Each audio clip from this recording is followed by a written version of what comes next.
साथियों, हमारे देश की प्रगति का सबसे बड़ा आधार हमारा किसान भी रहा है।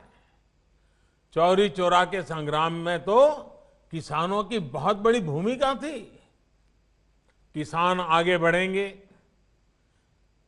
आत्मनिर्भर बने, इसके लिए पिछले 6 सालों में किसानों के लिए लगातार प्रयास किए गए हैं। इसका परिणाम देश ने कोरोना काल में देखा भी है।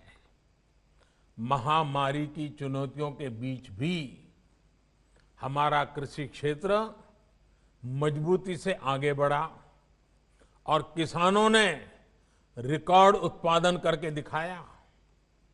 हमारा किसान अगर और सशक्त होगा तो कृषि क्षेत्र में ये प्रगति और तेज होगी।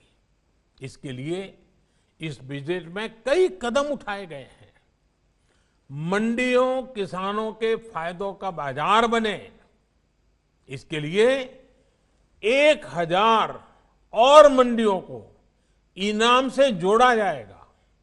यानी मंडी में जब किसान अपनी फसल बेचने जाएगा तो उसे और आसानी हो जाएगी।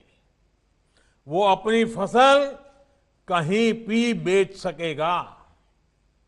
इसके साथ ही ग्रामीण क्षेत्र के लिए इंफ्रास्ट्रक्चर फंड को बढ़ाकर 40,000 करोड़ रुपए कर दिया गया है। इसका भी सीधा लाभ किसान को होगा।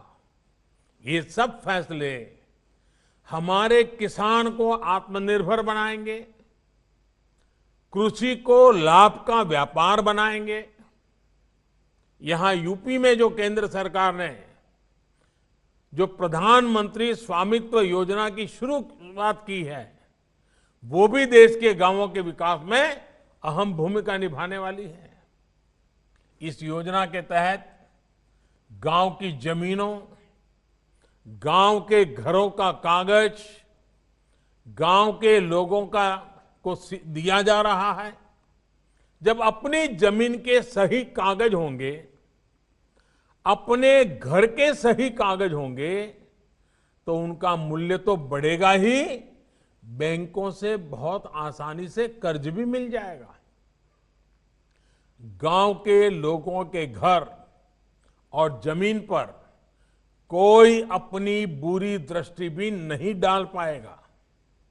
इसका बहुत बड़ा लाभ देश के छोटे किसानों को, गांव के गरीब परिवारों को होगा।